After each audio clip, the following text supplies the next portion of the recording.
दोस्तों, कैसे हैं आप सब लोग। ये 9th क्लास का हिंदी मीडियम का टॉपिक चल रहा था, जिसमें हम ग्राफ डिस्कशन के बारे में बात कर रहे थे कि ग्राफ क्या होते हैं और ग्राफ कैसे काम करते हैं। सबसे पहला हमने जो ग्राफ किया था वह विस्थापन और समय के मध्य ग्राफ किए थे।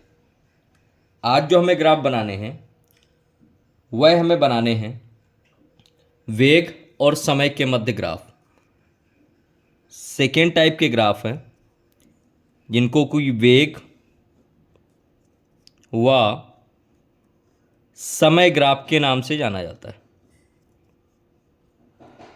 अब यहाँ पर मुझे ये तो बताने की जरूरत नहीं कि वेग कौन सी एक्सेस होगी, समय कौन सी एक्सेस होगी, यानी कौन कौन से अक्ष होंगे। आशा करता हूँ कि आपको पहले का याद होगा, क्योंकि बेटा वक्त से लड़कर जो नसीब बदल ले इंसान वही जो अपनी तकदीर बदल दे। कल क्या होगा कभी मत सोचो, क्या पता कल वक्त खुद अपनी तकदीर बदल ले। इस केस में जो पहला, इस ग्राफ का जो पहला केस है वो है कि जब कोई वस्तु नियत वेग के साथ गतिमान हो। जब वस्तु नियत वेग के साथ गतिमान हो।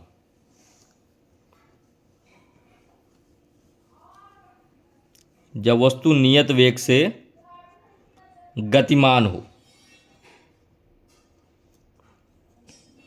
यानी कि जो उसका वेग परिवर्तन है वो नहीं हो रहा। और जब किसी वस्तु में वेग का परिवर्तन नहीं होता तो एक चीज पता है ना कि वेग परिवर्तन की दर को क्या कहते हैं हम, त्वरण कहते हैं। यहां पर वेग में परिवर्तन ही नहीं है। अगर वेग में परिवर्तन नहीं है तो त्वरण कैसा होगा बेटा, सोचो।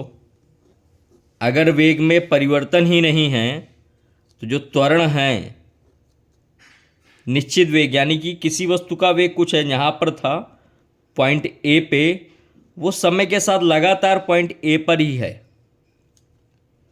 ये जो वेग है या ये जो रेखा है यह त्वरण को शून्य प्रदर्शित करती है। त्वरण शून्य अर्थात वेग कैसा होगा,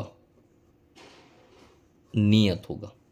समझ में आया कि अगर किसी वस्तु का त्वरण शून्य है मतलब वेग क्या होगा, नियत होगा।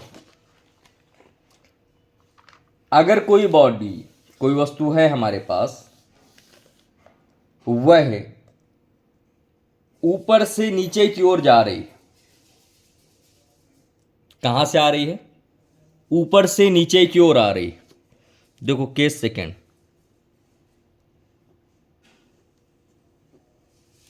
जब वस्तु का प्रारंभिक वेग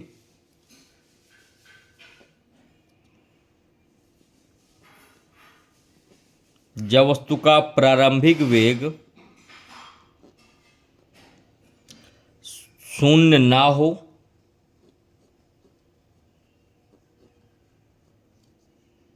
तथा वस्तु मंदन के साथ गतिमान हो।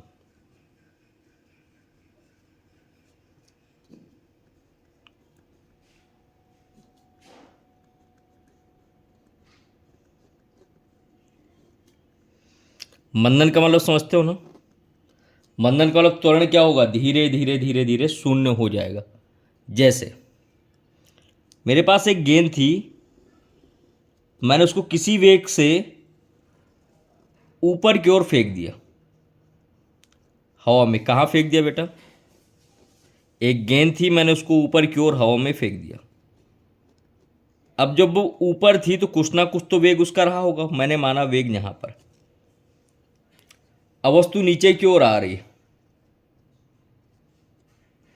ए रेखा से बी रेखा तक आ गई।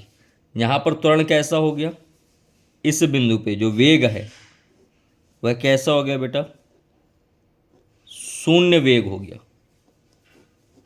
ये जो रेखा है ये मंदन को प्रदर्शित कर रही है। किसको प्रदर्शित कर रही है, मंदन को प्रदर्शित कर रही है। मंदन अर्थात वस्तु का त्वरण क्या होगा, निगेटिव होगा। और वस्तु धीरे धीरे धीरे धीरे धीरे धीरे नीचे की ओर आना शुरू हो जाएगी। क्लियर है यहाँ तक? चलो नेक्स्ट उस पर आते। अब जो अगला केस है वो ऐसा है कि तुमने अपनी बाइक स्टार्ट की और बाइक स्टार्ट करके आगे की ओर बढ़ने लगे। बाइक स्टार्ट की मतलब क्या किया, उसका एक्सीलेटर लिया। एक्सीलेटर मतलब उसको कुछ ना कुछ त्वरण दिया। तो देखो, जब वस्तु का वेग या वस्तु का प्रारंभिक वेग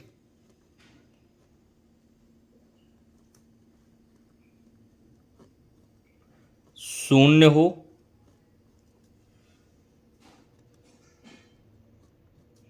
वह वस्तु त्वरित गति से गतिमान हो।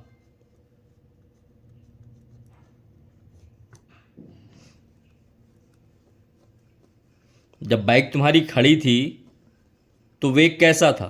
शून्य था। तुमने एक्सीलेटर लिया, गाड़ी धीरे धीरे आगे की ओर बढ़ी, यानी कि उसका वेग भी क्या हुआ? बढ़ना शुरू हुआ। इस समय जो ग्राफ बनता है,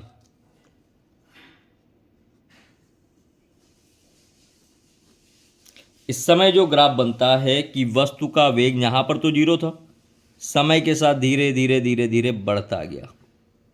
तो ये किसको प्रदर्शित कर रही है? रेखा ए, रेखा बी, त्वरित गति को। किसको बेटा?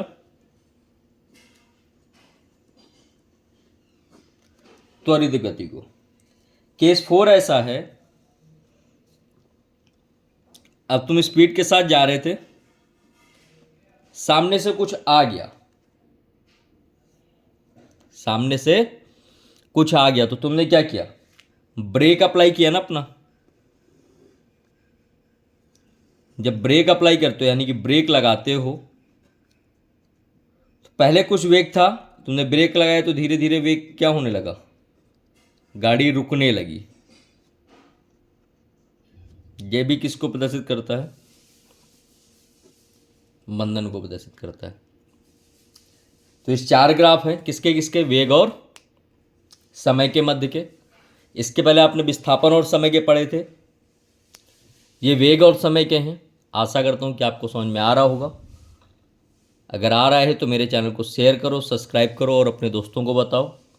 A to Z material provide कराऊंगा 9th से लेकर 12th तक का पूरा, हिंदी माध्यम और अंग्रेजी माध्यम दोनों के लिए, UP and CBSE both medium. Thank you very much. मिलते हैं नेक्स्ट टॉपिक में, तब तक के लिए जय हिंद, जय भारत।